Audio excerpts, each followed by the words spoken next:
পটুয়াখালীতে উত্তর পশ্চিম বঙ্গোপসাগরে লঘুচাপের প্রভাবে টানা বর্ষণ, বন্দরে ৩ নম্বর সতর্ক সংকেত। উত্তর পশ্চিম বঙ্গোপসাগর ও দেশের দক্ষিণাঞ্চলের একটি লঘুচাপ সৃষ্টি হয়েছে। এর প্রভাবে পটুয়াখালীতে টানা বর্ষণ হচ্ছে। গতকাল সকাল ৯টা থেকে আজ সকাল ৯টা পর্যন্ত জেলার কলাপাড়া উপজেলায় ১২০ মিলিমিটার বৃষ্টিপাত রেকর্ড করেছে আবহাওয়া অফিস। এতে চরম ভোগান্তি নেমে এসেছে। দুর্ভোগে পড়েছে শ্রমজীবীরা। খাল, বিল ও পুকুর তলিয়ে একাকার হয়ে গেছে। জলাবদ্ধতার কারণে চাষাবাদ করতে না পেরে লোকসানে পড়েছেন আমন কৃষকরা। দুশ্চিন্তায় রয়েছে বর্ষাকালীন সবজি চাষিরা।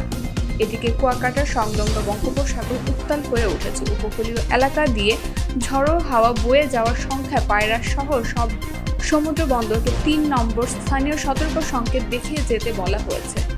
সকল মাছ ধরন ট্রলার সমূহকে সাবধানে চলাচল করতে বলা হয়েছে। তথ্য ও চিত্রে পটুয়াখালী থেকে মোহাম্মদ জহিরুল ইসলাম চয়ন।